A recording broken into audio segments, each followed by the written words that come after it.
Hey fellow gamers, Chatty Sisa here, and as expected, starting a tiny bit late because of some technical problems as usual.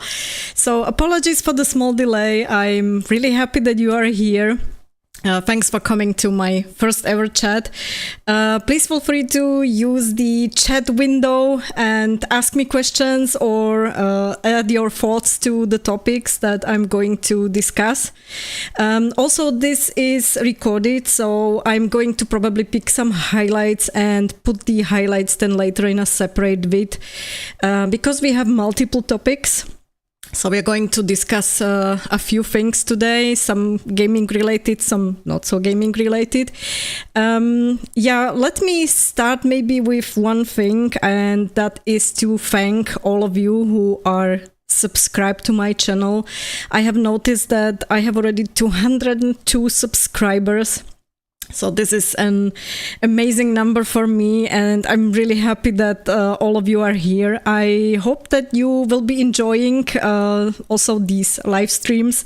As I said previously, for now, this will be not necessarily with streaming a game, because I just want to see first how the quality is of the stream itself. It is already quite a strain, let's say, on the PC and also on the connection. I'm not having a optical cable connection, so it's not really the greatest. I've also set up the streaming right now with 30 FPS, so just in case somebody is watching this in a higher resolution, it won't get much better. But I hope that it will be at least having a positive impact on the quality, so that you will have a good audio and good video, and that you will be having no issues in watching this, and it will be not like cutting away. Let me just quickly check. I can see I have microphone on, just so that I am sure that you can hear me as well. Yeah, there have been a couple of things that have been going on, that have been happening. Namely, yesterday we've got a new trailer for Dragon Age Veilguard. So let me start with that topic. Let me just quickly pull up my notes, because I have written down some notes and prepared some notes. And for the Veilguard, we do know that we had the meeting, or the San Diego Comic-Con, where we had the game devs and also the voice actors present. They've been discussing a little bit more about with the people there about the game. Not really anything new, because I guess they didn't want to spoil anything that much. But they did provide a little bit more information there. It was also summarized in a Tumblr summary or article by one person, for which I'm very grateful. So I will be sharing that article in a link below when I'm going to provide you with the recorded session. And what was for me a little bit, let's say kind of weird, or I'm not really having a great feeling from this type of marketing, to be honest, and that is that most of the marketing, or most of the information that we had until yesterday, that is, was focused on relationships and like companions, characters. There was a lot of talk about, let's say, the in-game sexuality of the characters, and how many romances you can have, and how they're going to romance each other, etc. And the whole marketing was focused on that, like I said. So, I don't know, there were some details, like you can pet the griffin and things like this. I'm just not sure that this is the, let's say, right type of marketing for an action RPG, and I think that is also why we had so many people with negative reactions to that, or why so many people have been disappointed by what they have seen so far. Yesterday, of course, that vid came out, and I think it was a little bit better. But let me show you what I mean with that, because I have prepared some pages as well.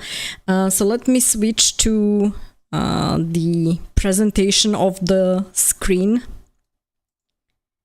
And yeah, we did have I did make the vids about the Dragon Age as well. So in case you have not seen those, I have them in a separate list. Of course, I ignore the first one, that's a game review, but we started the information, or we started to receive the information from the game devs about end of May, start of June.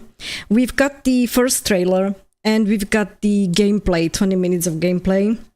I did a recap on that, as you can see, and then by the end of July, we had a couple of updated information, which was, just very coming in very small packages. So I did a summary here as well in 2 parts. It was a lot in the end, but mainly because I am chatty and I'm talking a lot. So I put my thoughts in here as well into whether I perceive something negatively or positively. And again, on this spot, I do not want to bash the game because it's not out yet and I haven't seen it, but I'm also not one of those who are going to overly praise it, because it's for me currently kind of a 50-50 feeling. So there are some vids where I have summarized what happened before, and then, as I mentioned, this is the Tumblr summary of the San Diego Comic-Con, the panel, which was there, the discussion. As I said, I will post the link below so you can read through that. It's a transcript, so it should be pretty much word for word what happened there. And then what also happened was that we had an additional summary done from the Edge magazine, which came out, and there was a little bit more compacted information regarding the updates. It was partially something that I have already discussed in June and July, and there is also partially some new information. As I was reading through this, there are some things which sound really great. There are some things which I'm not really that fond of, I will be honest. And if you look at the, let's say, evolution of the perception of the game by the gamers, we did have the first trailer, which was the one we have seen in June, beginning of June. And if you look at the ratio, I'm not saying it's completely correct, because of course this is a add-on, a Chrome add-on, but it does say a lot. If you look at the reactions, we see 45k positive reviews or positive feedback and likes, and 50.7k dislikes. So that means for me, there are more dislikes than likes, but it is sort of 50-50, and I guess it's just reflecting sort of my feeling as well about the game. So the start of the trailers, or the first things, or the first views that we have seen, yeah, it wasn't perceived so greatly. And then we've got the 20 minutes of the gameplay, and as you can see, there was still some dislikes, but the ratio is much better already after that gameplay. So you can see we have 86k likes and 28.9 or 29k dislikes. It is still a lot. Many of the dislikes here, I guess that's the points where people were not so fond of seeing certain changes, just like I was. But in general, I did like the gameplay much more than I liked the first original trailer, I will be honest, and I think that's reflected as well here as a sentiment by most of the gamers or most of the people that have seen it. And if we look at the trailer from yesterday, you can see that it is now, let's say, on a good path, because we have 35k likes and 3.1k dislikes. And I think this is really great, that the devs managed to show us something more, not just, talking about the relationships and the romances, because for a lot of people this might be important, but for a lot it will be not, and they are more focused on something else, and I think that something else was shown here in that trailer. I will come back to that. I just wanted to mention something more. So there is something which is related to the combat. It was posted on Twitter, as you can see, and this is something that was probably the thing that was so negatively perceived, and it is saying that Rook will have access to runes which functions as an ability and a special ultimate ability, so you're bringing 5 distinct abilities with you into the combat, and those are tied to core moves, like for example jump and attack with twin blades, etc. For me, it's still only 3 skills or 3 abilities. I cannot actively use more than 3, as you can see on the screen. So this is for me one of the biggest downsides currently from what I have seen. I did discuss it in my previous vids as well. Yeah, I think this is something that many people not see that positively. And then we had the additional information that the Veilguard doesn't give full control over companions, and it was detrimental. I understand that this is a move in the game from more, let's say, tactical combat, more to the action style or action RPG combat. I don't know how much of this will be impacting negatively the gameplay and how it will be perceived then in the game. For me, again, this is something that's not the greatest information, to be honest. Let me switch back the screen just quickly. So this is for me not exactly the greatest information, to be honest. I know that I will have 1 companion less already, so instead of 3 companions, I can only take 2 companions. I do have only 3 skills, and those 2 companions that I have with me also only have 3 skills. So for me, that's a big limitation compared to what it was previously and what we have seen previously in the previous Dragon Age games. And I am honestly not really that fond of this change, but like I said, I already mentioned that one. And on top of all that, the additional info that we've got was, well, the companions all have like a separate life or a life of their own, which is natural, of course. But it also means that they will just wander off on their own. You might not be able to like reach them or meet them whenever you want to, because they will go on and let's say do their own missions whether you are there or not. Again, that is something that I don't really see that positively, because for me it means like if I want to take a specific person to a specific quest that I'm about to do, and I would like to have that person there because of their skills or maybe because of their like companion, which we have seen, for example, Davrin has the Griffin. So if I want to have them there and they are not available because they wandered off, I don't feel like I am the main character in the game, or Rook in this case, right? It makes me feel like Rook is just an NPC that's along for the ride. I don't know. I don't really have a good feeling from that. The question is how it will be really in the game, because just because they say, okay, the companions will wander off, maybe there will be a point when you will know that they are about to leave, so you can technically stop them, or they will let you know where they are, so you can find them nevertheless. So that's a good question how it will be working in the game. But in case it's really like somewhere in the background happening and they are just leaving and you have no clue that they have left and you have no way of finding them later, then this is not exactly a great move, to be honest. So yeah, that's not the best thing that for me. Let me go back to my notes and check them out. Yeah, there was also there was also something mentioned about like having more time pressure than we had in the previous games. Again, I'm not sure if I'm so fond of that.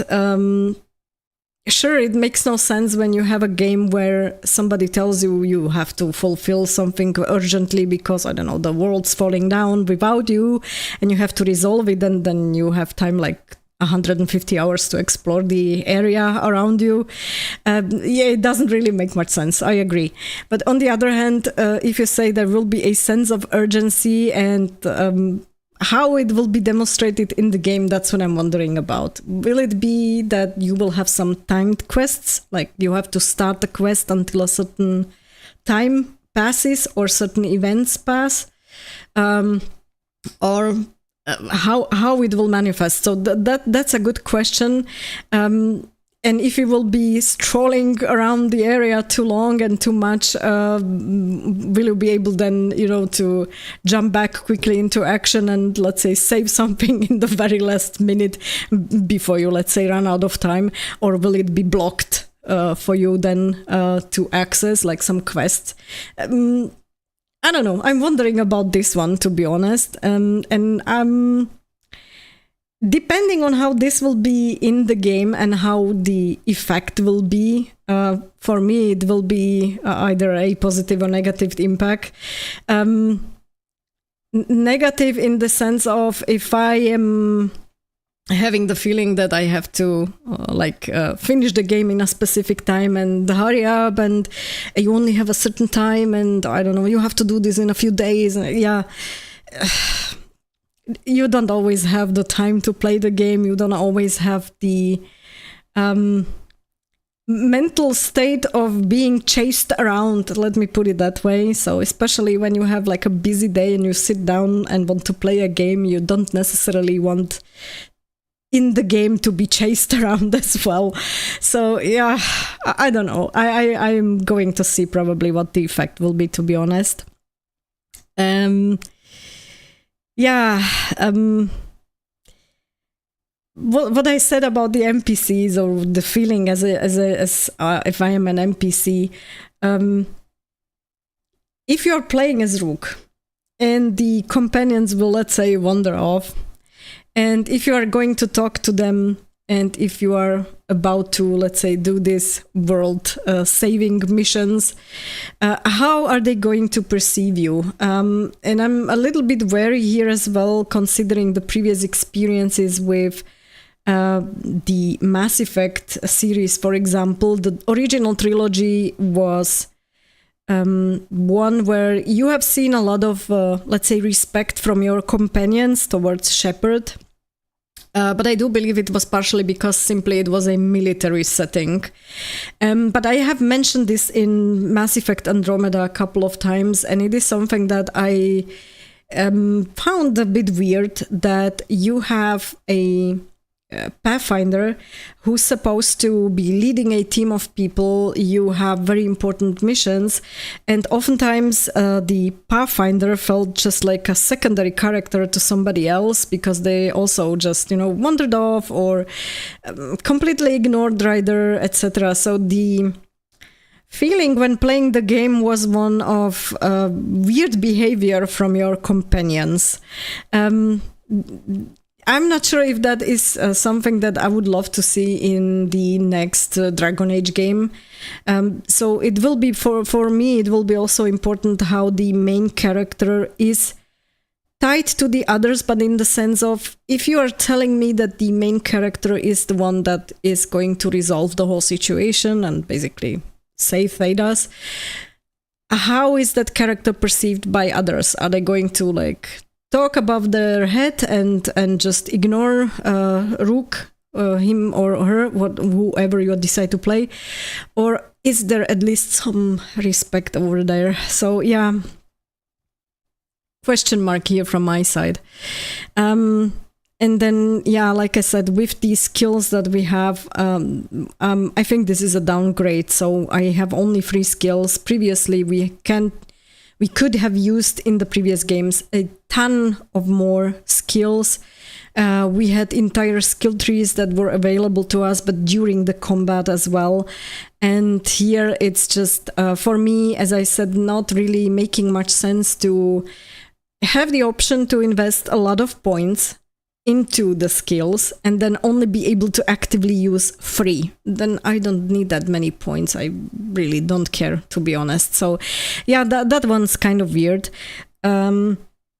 Let me go back probably to the trailer that was released, and maybe let's quickly watch it together. There was a release date announced. The release date for the game is Halloween, so the 31st of October.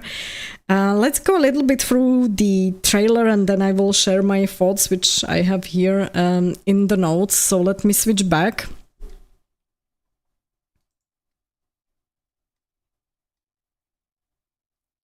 Just give me a sec. All right, and we have the trailer here. It is 3 minutes long. That was the nice bit. So normally the trailers are a bit shorter, and this one was 3 minutes long. So it's good because we could see a ton of the gameplay as well. A lot of more like info about the companions. If you look at it, you will get a lot of the info just from watching it. And also I think we have a better idea what the story will be about. So let me just play the trailer.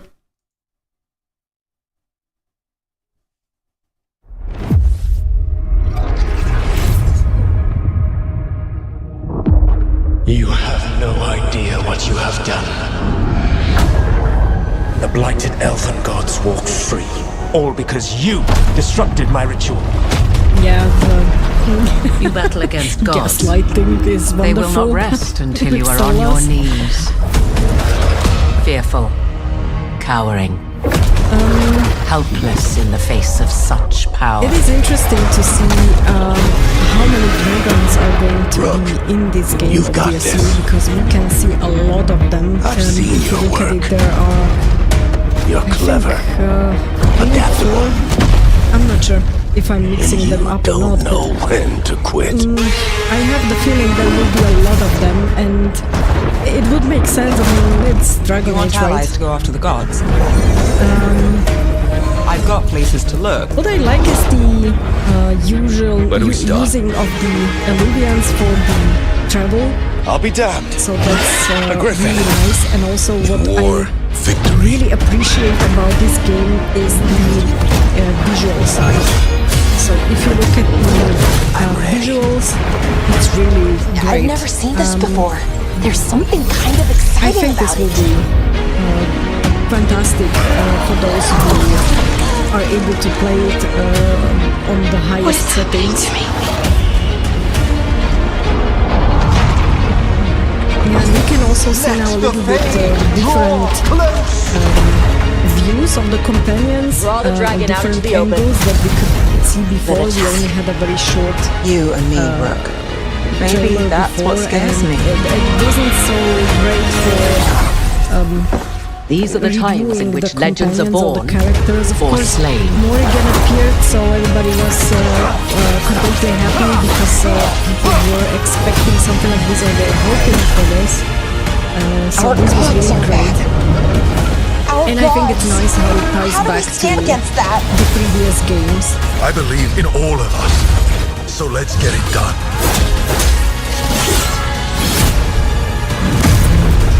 I will be honest, some of the choreography or some of the battle scenes looked a little bit, I don't want to say clunky, but kind of weird.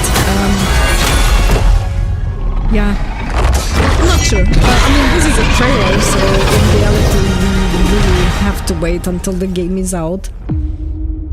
Yeah, so basically that was it. You can, as you can see, you can pre-order now. I think the difference between the pre-order and the standard, like the exclusive, or between the exclusive version and the standard version of the game, is just this kind of cosmetics. So you get this armor, and I haven't really seen that much there, but I have to check it out. I will be honest, I didn't really have a look at the more exclusive packages, because I'm normally just interested in the game, not really in the gadgets, I would say. So that's about it for the trailer that we have seen. Let me just quickly switch back again to the full screen.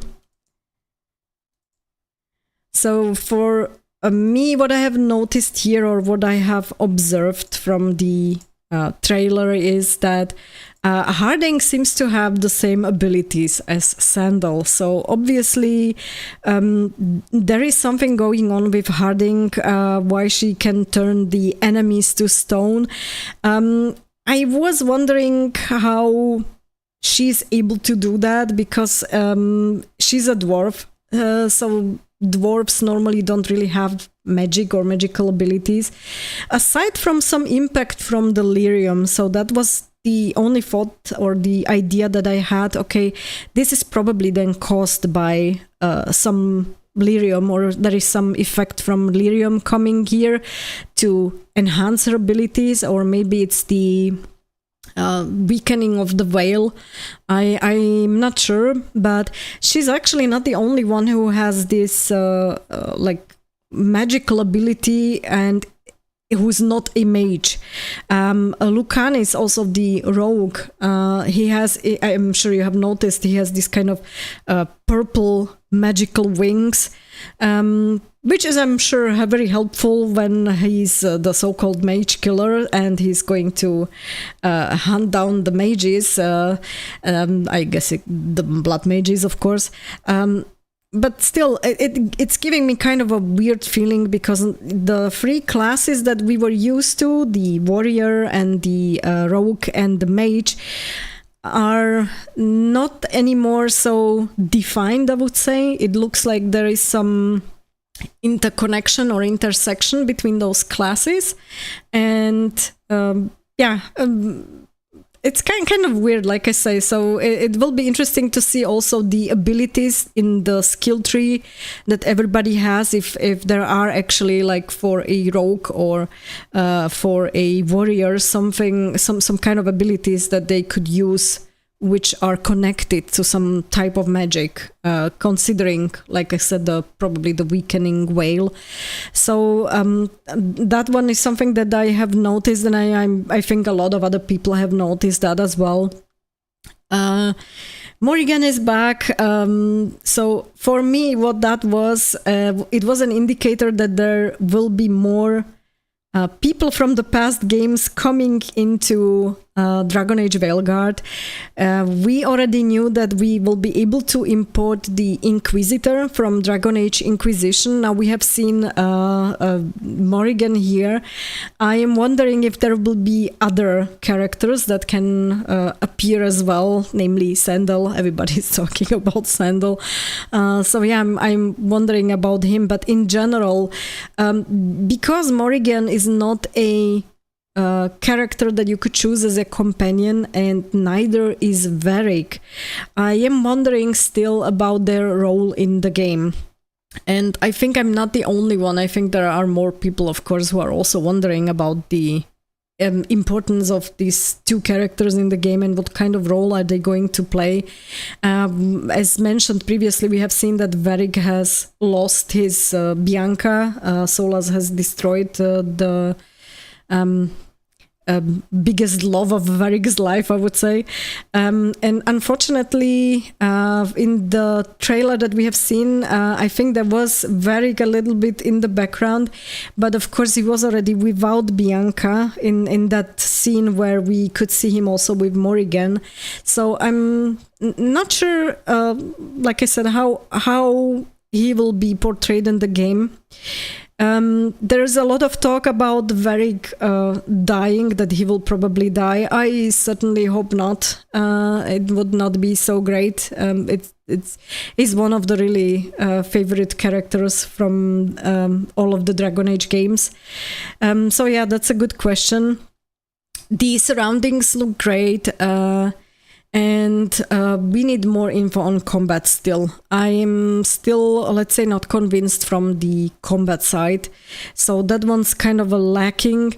As I said, I'm not fond of the downgrading to just having free skills. When I'm just currently comparing it to Mass Effect Andromeda, which I'm playing, it is relatively easy to have just free abilities in something like Andromeda, because it's a sci-fi and you are basically shooting with modern firearms. Whether you are using those skills and abilities or not, it doesn't really make that much difference. But this one is not a sci-fi game, it's a fantasy game. You are using melee weapons, and if you're using melee weapons, it's not so easy to bring down your enemies. It's not so fast, and also you have to get quite close. So the abilities are very important for you that you can use in a fight. And like I said, if you are just having free, yeah, the game seems to be a full continuation this time of Dragon Age Inquisition. And we used to see in the previous games that the games did not necessarily continue the story from the previous game. So Dragon Age 2 didn't continue the same story which we have seen in Dragon Age Origins. Yes, we did have some cameos, appearances from the characters from the first game there, but it was a separate game which was about a completely new character with a completely new setting, and it wasn't necessarily important whether you have played the first game or not. And the same was basically also with Dragon Age Inquisition. Yes, Hawk was there for a tiny bit of time, but again, it was a separate story with different characters, and you didn't really necessarily have to play the previous game to know what was going on. But this one looks to be a continuation. So this is something that would be unusual for Dragon Age, I would say, but quite welcome, to be honest, because it would give probably us the option to, get some closure on some of the companions and some of the happenings which are going on.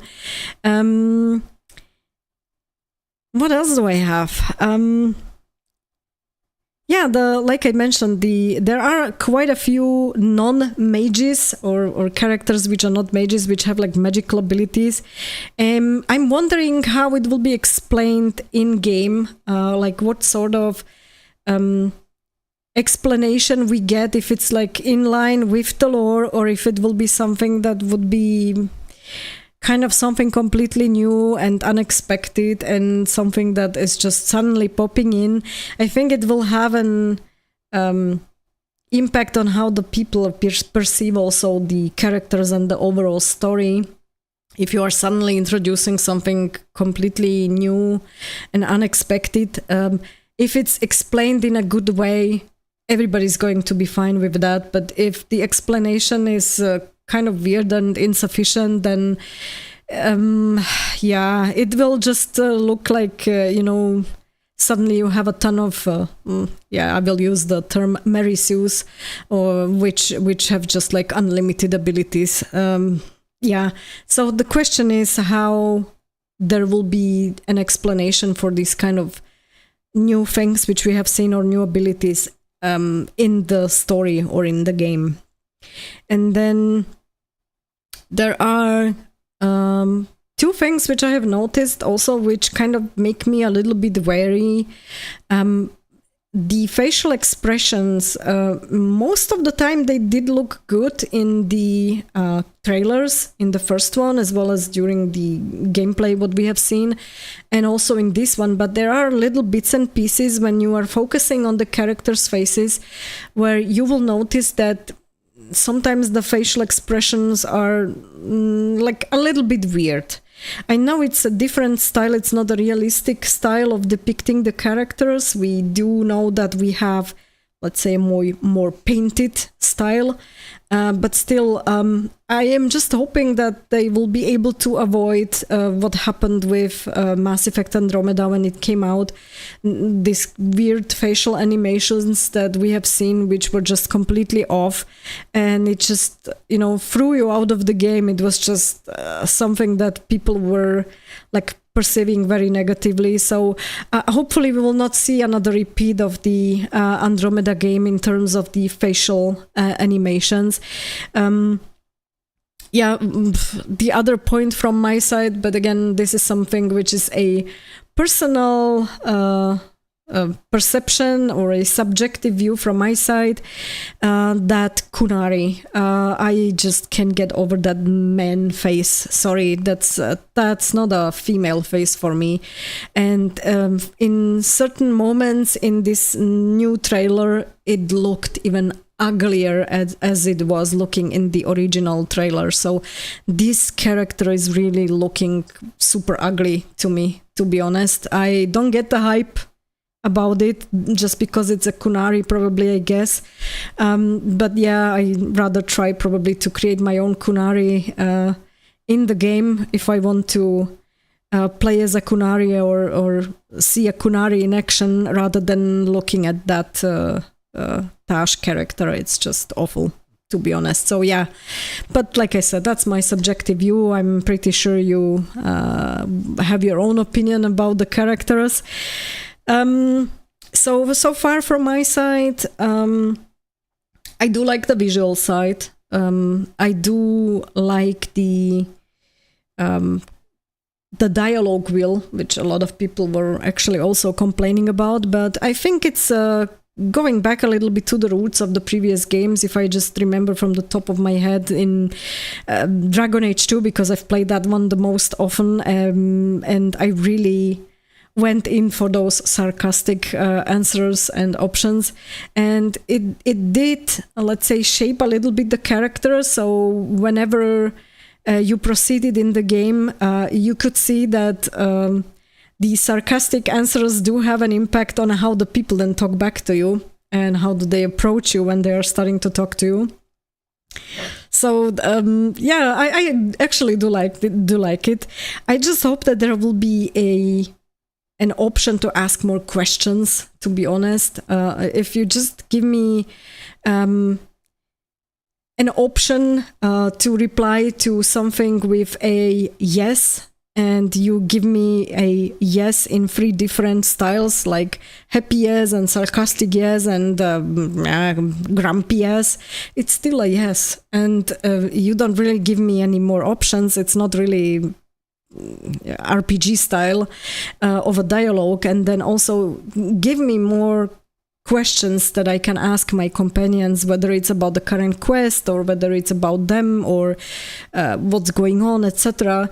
I would like to have more discussions. Again, I am comparing this now probably with the Mass Effect Andromeda game, which was the previous bigger game from BioWare. And I could see sometimes that I was kind of disappointed when I approached a character for the 3rd or 4th time and they already had nothing new to say, and they had nothing new to say for the rest of the entire game. So I'm hoping that there will be something more, or it will be distributed more evenly throughout the game so that you have a little bit here and then later on as well you can talk about something new, and then by the end of the game you get some additional information, maybe depending on what happened. So yeah, I would appreciate if there would be more, let's say, dialogue options. We do know that there will be hundreds of thousands of lines of dialogues. That was also revealed already. So I'm hoping that we'll not have the same situation repeating like it was with Andromeda. So from my side, I like the dialogue system or the dialogue wheel. I like the visuals.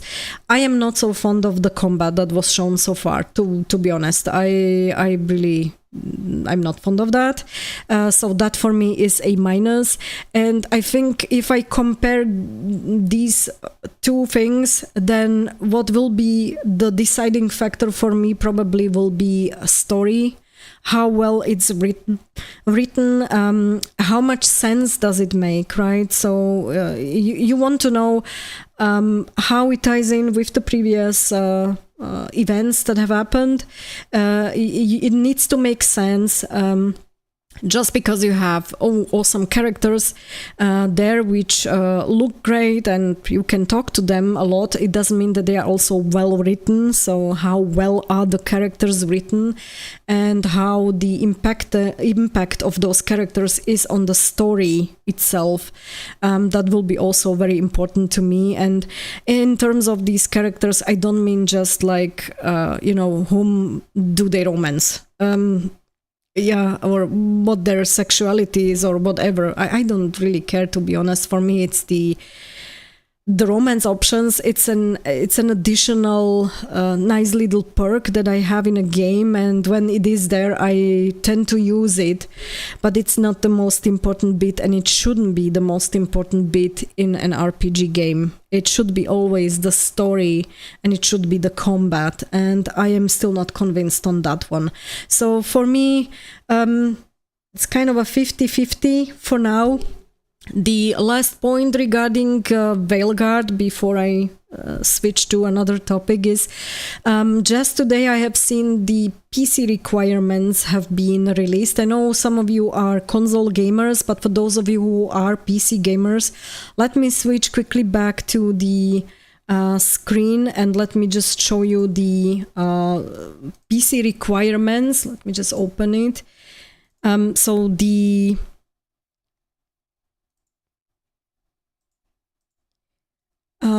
Veilguard PC requirements have been revealed. The minimum requirements are really something where, where I think that we should be able to play it even with an older PC. I don't think there should be a problem. I would just advise for everyone to really update all of the drivers. That's probably like the alpha and omega with every new game these days. What might be a problem is the storage of 100 gigabytes. I'm not sure if everybody will have that much space. Probably people will have to, make some backups. But these are the minimum requirements. And as you can see, the processor the requirement is relatively low. Also the graphics. So you, like I said, you should be fine also with an older PC. And the recommended ideal is Intel Core i9 99K series or 3700X series from AMD, and NVIDIA at least 2070 RTX. So thankfully I do have a PC which will be able to run the recommended settings, so I should be fine with that. But like I said, even if you have the minimum requirements only or an older PC, I still believe that the game will look good even on the smaller or lower requirements. So that's it. I will post the link as well below when I provide this section in a separate vid, so you can find all the links over there. This is the roadmap that we have received as well. So we have seen the release date. Next week, actually, we will get a high-level combat and PC spotlight, and that one gets my attention. High-level combat, hopefully we are going to see not just more of the skills active at the time, but also other classes. So I'm hoping that they are going to show us both the rogue as well as the mage as well as the warrior, and what the combat with the highest skills looks for them. That would be very important. The next week after that is Companions Week. I think they will be focusing more on the, let's say, background stories or more information about the companions. I don't know if that is something that will have a big impact on how people are currently perceiving the game, whether positive or negative. Let's see. Then we will have on the 30th of August a developer Discord Q&A, again, as we had already before, I think in June, mid-June. So I'm hoping to see a recording of that, to be honest, because not everybody is able to join those Discord Q&As. Hopefully we'll get some more information here, and if there is something which is very important, I will definitely make another separate video on that. And then we have, during September, the first month-long exclusive coverage by IGN.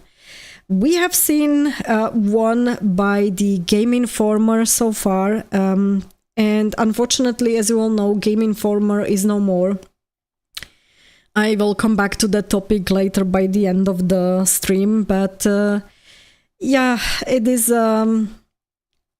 something that is a little bit of a shame, because I did like the way how they put together the information in short articles, and you were able to read through different topics in separate articles, and you didn't have like a big huge one article with all sorts of info.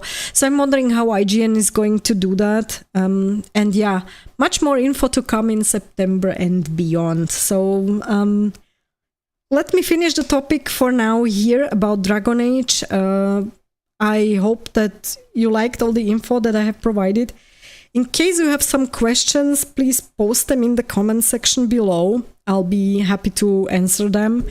And yeah, let me know your thoughts on some of the stuff that we have seen in the new trailer from yesterday. I'm really curious about how you perceive that one.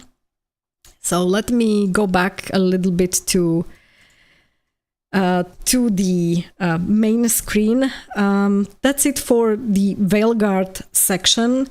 I did have prepared something for The Witcher as well, and I can see there is somebody in the chat. Super ultra wide gang, thanks a ton. I hope the audio and the video are good and you can hear and see me well. I will go now into the Witcher section, but please don't hesitate to post any questions there, or if you want to comment on something. And thanks a ton for being here, the first person to ever write a comment on my live stream, so you're definitely going down in the history books, at least in mine. So thanks a ton for joining. I go now to the Witcher stuff, and there is a ton about the Witcher as well. We do have actually more updates here, because we had the Witcher 3 related mod kit released, and there is something interesting that people have found out. I will share with you on the screen. Then we had some interesting info that Doug Cockle, the voice actor for Geralt, has revealed, and I'm not sure if he wanted to actually reveal it or not, but obviously he will be, or Geralt will be, in The Witcher 4. There is a little bit more information about that as well, so I will share that. And then we do have some more info on the Witcher 1 remake. Yeah, there is some interesting stuff that's going on. So let me start with the Witcher 3 related information. Let me pull out my notes just that I don't skip something important. So in the Witcher 3 mod kit, people have found some interesting stuff, and I do have to mention here on this spot, I follow xLetalis for a couple of years already regarding the Witcher content. I think it's the best channel on any Witcher content on YouTube, to be honest. Really very detailed vids with surprising stuff that people haven't found in the game, rare stuff, or even things that people are finding after 9 years of The Witcher 3 being out. So the channel from xLetaris is really great. And there was a vid not so long ago, a 30 minutes long vid, which is about a boat races. So actually, after the mod kit was released, somebody restored this content, and obviously there have been some boat races. So let me play you that vid from The Witcher 3 with this restored content. I will not play the whole vid because it's taking too long, and I really don't want to take the spotlight away from Ex Letalis, but I will post the link definitely below as well, and please go to that channel and check out that whole vid because it was quite funny to watch. So let me just quickly go back to the screen with the vids, and I will just quickly play the vid for you. And where do we have the Witcher? Here it is. And we have, let me just quickly skip through it. Okay, so we do have the boat races. This one is in Novigrad. I did skip to a certain portion of it because, as you can see, that's already the start of the boat race. If you don't mind, I will put on my headset because I want to listen to it as well. And yeah, I hope that let me just switch. I hope that you will like it. Like I said, I will only play a specific short portion of it, but please go and check out the whole vid. It's quite fun. Finally, we get to the actual racing. And now, please join us for the race. May the best crew win. Take your places. Away you go! Which, sadly, is also the main downside. In its current state, it's quite monotonous, and there is hardly anything cool you can do. Unlike horse racing, there is no equivalent to the stamina bar for the boats, or any other actions to perform, apart from simply holding down the accelerate button. Also, there is nothing similar to the horse saddles, no boat gear essentially, and so the two boats, yours and your opponent's, move at essentially the same speed, which 9 times out of 10 means that if you fall behind once, there really is no going back. Ha ha ha! You haven't a chance! Coupled up with other issues like the fact that the racetracks are incredibly basic and most collisions with the opponent's boat tend to affect you worse. Like, you collide and then his boat just continues while yours sort of stumbles around, which in turn discourages any real I guess that was the main reason why they have taken it out. Generally, it's not a particularly enjoyable experience. Where'd you learn to sail? Typical taunting us. Sailing in a straight line. Sight to behold. Positively riveting rivalry. Okay, good. I mean, I'm going to just mention here on this spot that if you watch the whole vid, you will see the boat races from all of the... I think there are 3 places, just like it was with the horse races, where those boat races are taking place. And you have various dialogue options, and you can choose different sides for whom you are going to do the race. And that's quite fun to watch, so definitely go and check out this vid. It's really worth it, right? So that one's really great. And then let me skip as well directly to the Witcher 4 and Doug Cockle, where he mentioned actually that he will be, or Geralt will be, in The Witcher 4. I find it funny that he was saying it in the same kind of interview or vid where he also was kind of complaining or mentioning that he revealed once something about a game that he shouldn't have, and then in the background, of course, the people told him, hey, careful, don't do this again. And I think now he said again something, so yeah, it's kind of funny. So let's listen to Doug a little bit. Heart, which is pounding like a liar's. Witcher 4 has been announced. I can't say anything about it. What we know is that Geralt will be part of the game. We just don't know how much, and the game won't focus on Geralt, so it's not about him this time. We don't know who it's about. I'm excited to find out. I want to know. I have not seen any script yet. I have not... I couldn't tell you if I did. This is the thing. So, I could be lying through my teeth. But I'm not. Or am I? Okay, so these yes, lines. Okay. Yeah, it's a good vid actually, by the way, as well. So he's answering questions about if he's remembering like his own lines from either The Witcher or some other games where he was the voice actor. So he said, as you could hear this, and I think that is also the spot of discussion for The Witcher 4, where I have seen a lot of like people are split kind of into two factions. There is one faction that want Ciri to be the main protagonist. Let me switch the screen back again so you can see me better. So I think there is one faction which is more on the side of, hey, let Ciri be the main protagonist, and then there is the other side of people who say, yeah, while it's nice to play, to have played the Ciri in The Witcher 3, we would actually appreciate to have like maybe a customizable new Witcher from a new Witcher school. And here I think that's the important bit. We have seen that there will be a new Witcher school, which is the School of the Lynx. And I don't believe that if Ciri would be the main character, that we would see, let's say, the main marketing so far focused that much on that medallion from the new Witcher school. So I do believe that there will be a new Witcher.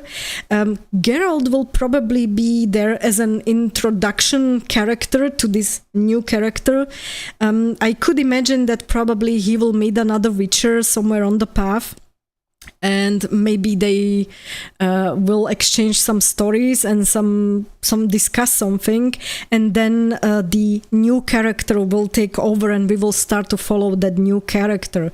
And also, when I understood the devs correctly, they are actually planning to do like a new trilogy. So it would make sense that it is a new Witcher, not necessarily Ciri.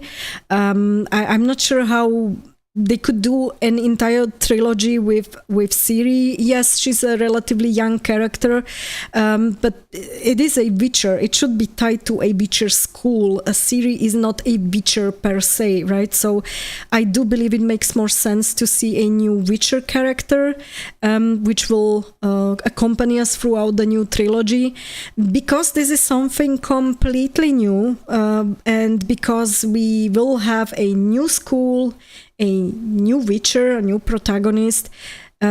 Probably we will get a lot of new characters and an entirely new story. So this will be something that is where the game devs do not have like a preset story by Sapkowski.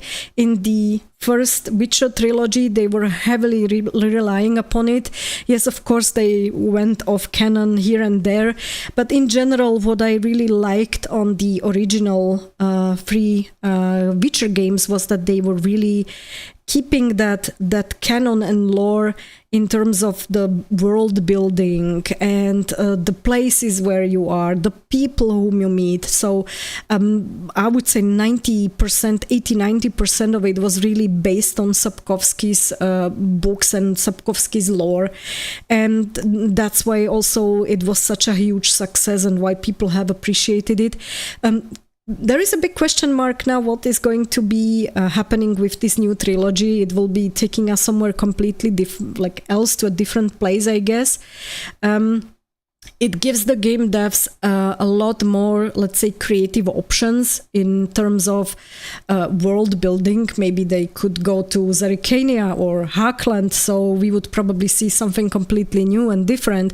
Or maybe we would see more of Nilfgaard. It's also a good question. And playing a Ciri would be okay, but would be awesome to create your own character and have Geralt as teacher. Exactly. So I do believe that the new character would be welcomed by a lot of gamers. And I think if we would get actually like a customizable character, people would be absolutely happy because it could like create your own Witcher. Especially for me, it would be great. I'm always playing around with the character settings, so I really don't care if it's a male or a female character, and here in this game it makes sense. It's a male character, it's a Witcher, so it makes lore-wise it makes sense to have a male character. So yeah, I'm really looking forward to that one. Maybe Siri will have like a small part there as well. We don't know, but I think because she was so beloved in the third game, that probably maybe the devs will do something and she will just pop in there. I mean, she can jump through space and time, so maybe she will pop up there. So I would definitely love to see her. And oh, hey, there's somebody else and somebody new. Thanks for joining. The Dragon Age Veilguard segment is already done, but I hope that next to play, definitely. But I hope that you will enjoy the rest of the stream as well. I will come back to The Witcher. I will come back to The Witcher and the fourth game, so I'm really looking forward to that one, to be honest. I think it will be great to see what the devs will be doing with it. I think the creative options are great, so that one really gets my attention. Let me pull up my notes as well for The Witcher so that I don't forget something more. So we did discuss that. I will post a few links as well after this stream in the separate vid with some new projects that CDPR has listed, because I'm sure that you have heard that they are also working on a new Cyberpunk game, so they are planning a Cyberpunk sequel, but first of all they want to focus fully now on the next Witcher game. And also what's going to happen will be the Witcher 1 remake. But regarding the Witcher 4 still, I have one note which I didn't mention before. They are going to use Unreal Engine 5 for now. So for the previous games, they were using their own Red Engine, and it worked out fine. It was having a very positive impact on the movements and the fluidity of the movements. I really like the facial expressions and how when they were speaking, you could see that the mouth was really moving as the words came out of the mouth, so it was really consistent. I'm not sure, because they are not really used to Unreal Engine 5, how they are going to be able to incorporate this new engine or into that game, or vice versa, the game into this new engine. So I hope it will not have a negative impact on the graphics side, and I don't mean like the graphics, but like the visual, what we perceive as players. But I'm definitely hoping it will be great. So that one is something that I'm really looking forward to. And then back to the Witcher 1 remake. Let me talk a little bit more about that. That was an awful game. Yeah. Let me talk about that one. So the Witcher 1 remake was announced actually in October 22 already, and it will be completely rebuilt as well in the Unreal Engine 5. So from my perspective, because I'm very visually, I really like to look at the visual side of the games. I'm looking forward to that one, because if you look at the first Witcher game, the original one, of course, it is having very dated graphics. Logically, it was released a few years back. So from a visual perspective, if they really rebuild it in the engine, in the Unreal Engine 5, it should be awesome to watch, and I'm really looking forward to that one. What makes me a little bit skeptical is something which they have mentioned about modernizing some things, and we already know that they are going to get rid of some of the stuff from the game which could be technically offensive these days. And I'm just not fond of that. I'm really not fond of that. If you are planning a remake, for me, it would make more sense to keep the original, because it was successful, and it was successful for a reason. It was successful that the game as a package was successful.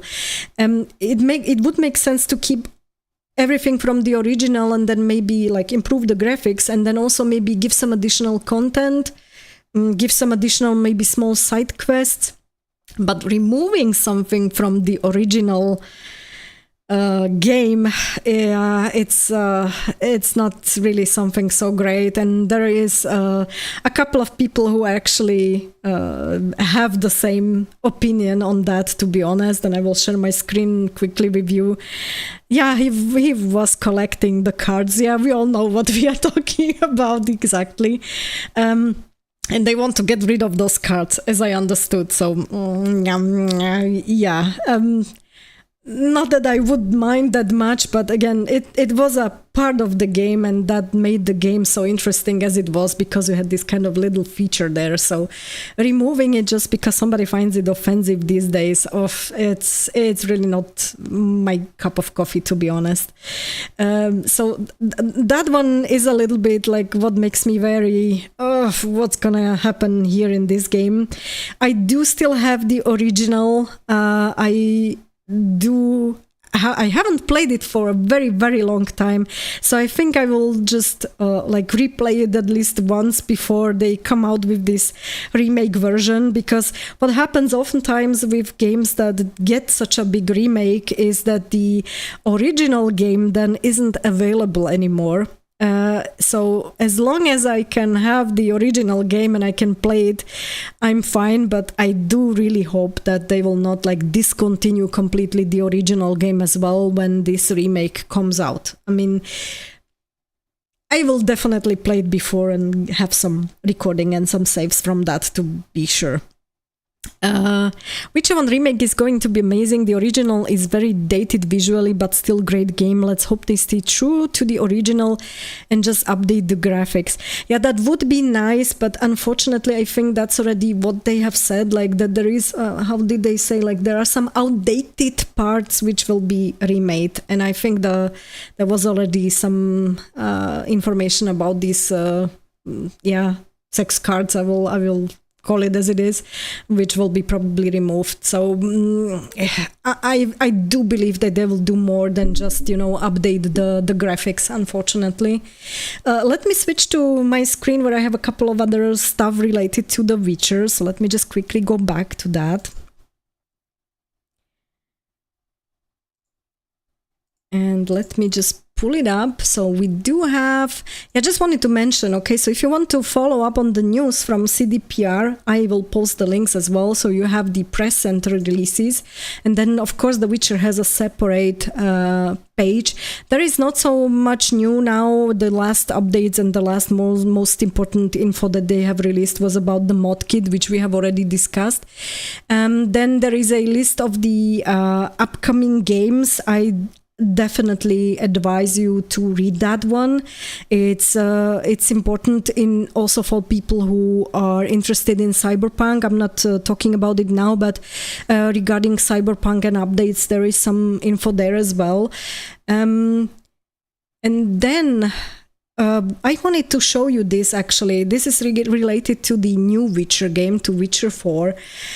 This is from November 2022, as you can see on the screen, and there was a quiz which they did regarding the Witcher schools, and as you can see, back then in November 22 the school of the Lynx was not there. It's not available, and that really means for me it's a completely new school where they probably will have to figure out the lore and the whole background for this school, just specifically for this new trilogy for The Witcher 4.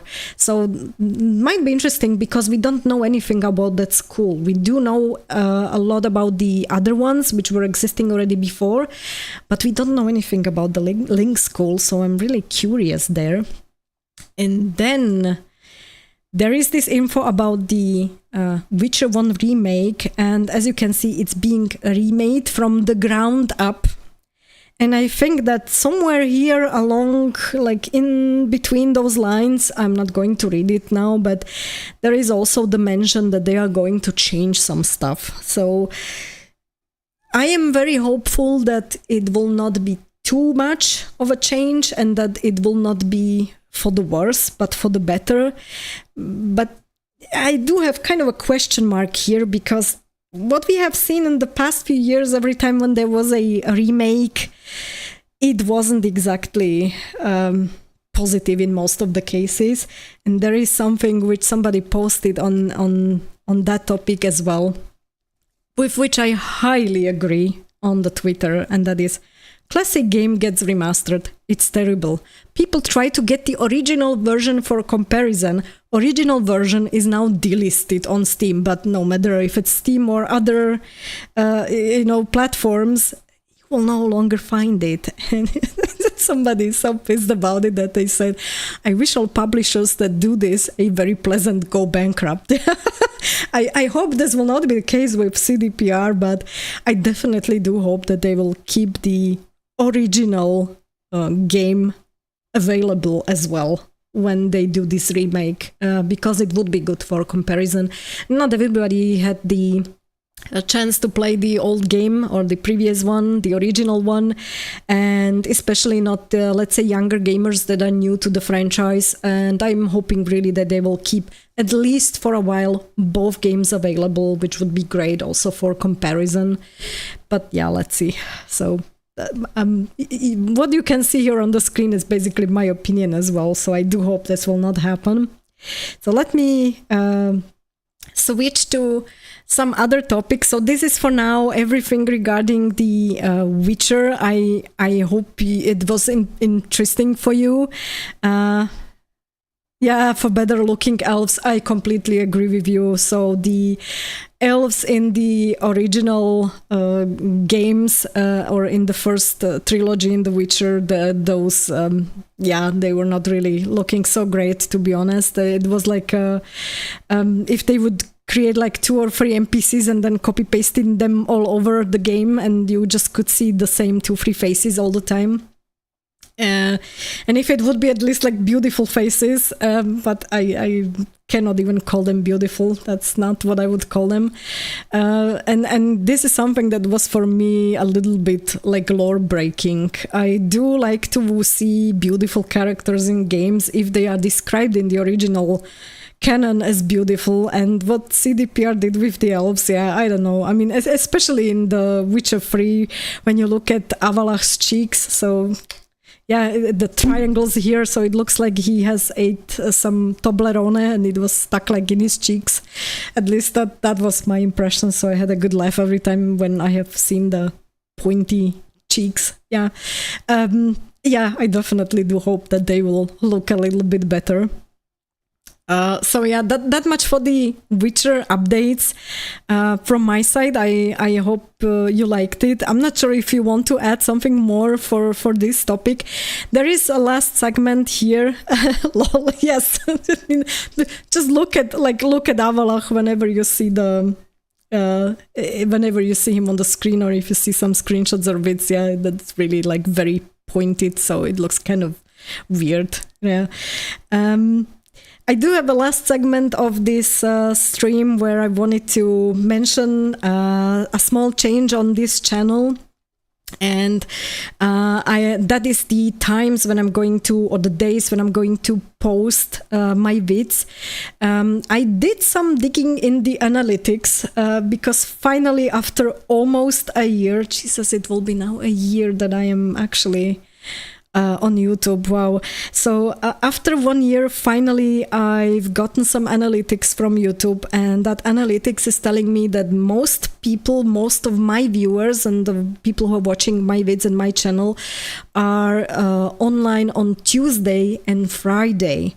And that's why I also set up this live stream now today on Friday, because I'm going to change the posting date. So it's going to remain the same as it was now, twice a week. It won't just be Thursday and Sunday as it was, but I'm changing it to Tuesday and Friday. And I am planning to do more of these live streams because they are so extensive. I am now talking for a very long time already, which is surprising me. But there is a lot to discuss. And I'm really hoping to be able to do this kind of live stream at least once a month. So it would be on top of the vid which I'm going to post on Friday. There was not one today because I posted one yesterday, but from next week onwards, the vids will be available for you on Tuesday and on Friday. And then from time to time, I'm going to do a live stream on Friday on top of the usual vid. So it will be like kind of an extra. And now when I have a little bit more time, I'm hoping to actually be able to release more than one vid per day. So in Tuesday or on Friday. So hopefully you are going to have some more content from my side. So that's the most important part. I hope it's not badly or negatively perceived. Like I said, there's no really change. It will be still twice a week. Only the dates within the weeks are changing. And I think it will be actually a little bit better for the people who are online, because they will be just seeing the vids when they are posted, when they are there. So that is the most important bit which I wanted to mention. And then let me just quickly check what else do I have. Yeah, there was some discussions and some, let's say, gaming and not related gaming topics. So for those of you who are here mainly for games, like The Witcher and the Veilguard, I won't come back to that, but I do have some kind of other updates and stuff that I want to talk about. I did have a discussion offline with somebody in person regarding the views and subscribers and so on. And it's actually a person also who's on YouTube, but very for a long time, but really posting very occasionally. And we were discussing how much it takes or how long it takes to, get the watch hours and get the subscribers and, to be able to provide for the viewers more additional features, like, I don't know, this more chat features and the stickers and stuff like that, because there's a limitation that YouTube puts on you. It's not related just only to monetization. It's also just for this kind of little features like the stickers and stuff. And we were discussing how, let's say, easy or not easy it is for some people to do, and how it is more harder for other ones. And I do believe it is very related to, let's say, how controversial you are or your channel. To be honest, I have noticed that if you are a channel that is posting very emotional or controversial topics, you get way more subscribers and a way bigger view count very fast. But I consider it to be rage bait, or not rage bait if it's not negative, and if it's positive, it's I don't know. I don't even know how to call it. What's the opposite of rage bait? I'm not sure. But you do have basically two types of channels that are on the opposite sides. Ones are just bashing everything, and ones are just praising everything to heaven and back, and don't see anything negative. I'm trying to be, let's say, more objective here, and that was the outcome of the discussion. That basically, yes, if I would go that same way, that I would be throwing out there controversial topics and just go completely towards the negative or completely towards the positive side, it would have a bigger impact on the channel. But that's not really necessarily what this channel is about, and not something that I would like this channel to be about. It's not my character. I'm not that character that I would be bashing other people non-stop, or that I would be just praising somebody and see everything through pink glasses and don't see anything negative. It's just not my style. So I'm trying to be, like I said, as objective as I can. I think there is still a good option to discuss certain topics without neither bashing or praising it like completely.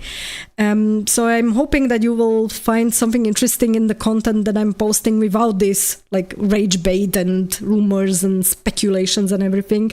Sure, I do have my thoughts on some stuff which I'm sharing here as well, but yeah, it's not the main like point of my channel. So yeah, that's just the info here. We do also have a discussion, or we did have a discussion on like why I'm following certain people like from both sides, so both the negativists and both the positivists, and various people who are maybe not having a content that is something that is related to me. So for example, I'm following people who are having specific contents about JRPGs, and I'm not necessarily a fan, but it's good for me to know what's going on there. What's happening in that area, who are, let's say, the streamers or the people who are providing this content, what I can learn from them, whether it's in terms of streaming, whether it's in terms of how they create their vids. And I think this is something that is important for everyone, that you should not be just following people whom you like. Let me put it that way. You should also follow people who have maybe opposing ideas, because you can still learn something from them, and maybe you will gain a different perspective on some things. So I'm watching other people as well, which like have different opinions than I have, and maybe people don't like my opinions. Sometimes I'm voicing, especially on Twitter, some ideas or thoughts which not everybody might like. But I do believe that people should go back to, I think we have forgotten it, is to separate the art from the artist. I can like a painting or a book or a game or a YouTube vid without liking the author as a person. I do like the product, let's say if we call it a product, or what they are creating, or the content that they are creating. And if it's good and I can learn something from it, I don't care who's that person, to be honest. And I do believe in the current society, people have forgotten that. They do not distinguish it, and I do believe it's not really so great. We should a little bit come back to that. Try to separate the art from the artist, and try to learn and look at other people as well who might have like opposing opinions, because still something that they create might be really awesome. So that's something that was like the next topic that we discussed, and I just wanted to mention it here. And then, yeah, there were those people who were mentioning like gamers above a certain age, and I had to have a good laugh about it, because obviously the majority of the society thinks that if you are above a certain age, you shouldn't play games at all. Yeah, I do have a good laugh. I'm looking forward to my retirement, because then I will have finally enough time to play all the games I ever wanted. And yeah, I will be in my 60s, so that's nothing new, and that shouldn't be anything that people should find controversial or surprising. I think it's quite normal, and especially with the newer generations, as the people who have been growing up already in this world with social media and internet and all these games, when they get old, they will not suddenly just stop playing because I am in a certain age and I shouldn't. It's a hobby. It's a hobby like every other hobby. So I don't think that people will stop. Why people normally stop is usually because you do have something else to do during the day. So yeah, you get a job, then you have a family, you have kids, then you have grandkids, or maybe you have to take care of your relatives, and suddenly you're old. But you still find some time for gaming if that's your hobby. And I still believe that gaming does have some positive impact on a person, because it helps you. Like, it helps to improve the eye-hand coordination. It does help you like think a little bit more creative and outside the box. Of course, yes, it depends on the games that you are playing, but most of the time I see the games having a positive impact on the mental abilities of people as well. I can see it, for example, on my mom. She's having the onset of Alzheimer's, and I believe that the games that she's playing, I've taught her to play a few games, and I think it does help her because she still has like a good coordination. She still like tries to think in certain terms and how it all connects and etc. So I think it helps to slow down the mental deterioration, especially in the higher age and when you get these kind of diseases. So for me, whenever I see somebody posting stuff like, yeah, people above a certain age shouldn't play games, I do have to laugh. Usually I think it's younger people who have no clue, or people who have not really any hobbies, and I still think it's a better option than sitting in front of the TV and just watch some nonsense on TV and then just turn it off and go sleeping. So I don't think that gives you anything. So yeah, that was a little bit of another topic that I just wanted to address. I still find it kind of funny. But back to a little bit to the gaming content. We mentioned that the Game Informer was completely like laid off. All the team, the company basically ceased to exist. What I find a little bit sad is that all of their content vanished as well. I think there is something still on YouTube that you can find, but if you go to their site, it's gone. Let me just maybe quickly switch it back again. And I do think that this is actually like really sad if you yeah, that's related to the gaming topic. Where did we have it? I'm not sure if I have, nah, I didn't save it, but yeah, I do. Okay, so this is the page. If you go to gameinformer.com, this is the only page you're ever going to get, and the question is for how long. I can say that I was the biggest fan, but it is sad to see something ending after 33 years this way. So it is something where the people have put a lot of work into, all of the people that have been working for the Game Informer. They could have at least kept all of their content online, even if there would be never anything new, but to have it all just gone, simply gone, and just have this, I think that is actually the saddest part of it. And if this is the new reality of how like employers and big companies are treating people, then yeah, I'm not sure I'm fond of this evolution of how it goes. So yeah, it's a little bit sad. I just wanted to mention it. So that's a little bit of sad thing. And then switching from this to the Bungie CEO, which I'm pretty sure you have heard about. I think what is really sad here, yeah, the Bungie CEO has bought some fancy cars from his like own money, right? It was like his CEO salary from which he has bought it. But if you're getting millions and you're paid millions as a CEO of a company, and you are buying expensive cars which your employees will never be able to afford, and then you actually tell them, hey, come and look at my new cars, and a few days later you are firing them and they are laid off. What kind of an asshole does that? I just can't understand this. I mean, it's really...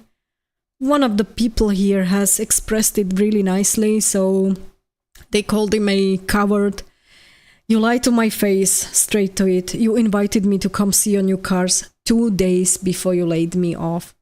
Like I said, which kind of asshole does that?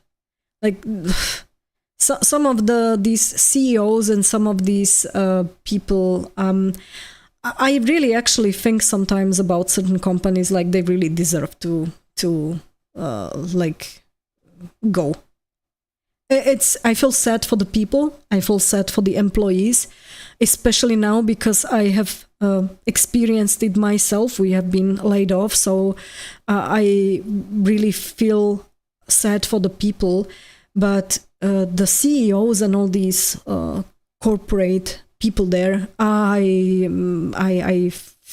don't feel sorry for them, to be honest. If their companies like get broke completely, yeah, I mean, with this kind of behavior, yeah. So I just wanted to mention that, and then one more last bit before I end the stream, because yeah, it's taking quite some time. I didn't actually expect it. I'm hoping that you are still enjoying it. There was this bit where Amazon said that they will be releasing the season 2 of the Rings of Poop. And no, I'm not going to call it Rings of Power. For me, it's Rings of Poop, and always will be. And if you are having a production that's worth $1 billion, and then you are introducing a new season, and you have the poor actors, and I already call them poor because they really don't deserve this. You have them wear something that looks like a potato sack, because that's exactly what this dress looks like. Then I don't know where all the money is going to, but this is definitely not a costume that would be worth $1 billion production, right? Like I said, an awful potato sack, and I feel sorry for the actress, to be honest. I wouldn't want to be running around in this thing, to be honest.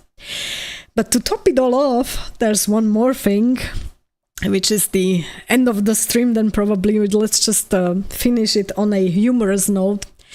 When I've seen this next picture, I said, okay, this reminds me of a soft movie. I will not say it because it's YouTube, from the 70s, the way how the people are dressed. Come on, please. Tell me, don't they look like from one movie from the 70s? Because that's awful what they are wearing. I mean, seriously. Yeah, Rings of Poop, as I said. So let me switch back. I'm late 40s now and I won't stop gaming anytime soon. Love it. Don't listen to them type people. They didn't find that love in gaming like us. Exactly. Fully agreed. Okay, guys, so that's it from my side. I hope you had some fun with the Rings of Poop now in the end. At least I had a good laugh when I have seen it. I wanted to thank every single one of you who was here, and especially those who have joined the chat. I'm very, very happy that you've been here. I hope you did like the stream. I hope that I will be seeing you again in a month, maybe a little bit sooner, depends on the info that we will get and the topics. So thanks a ton for being here. Thanks a lot for watching. Stay tuned and game on.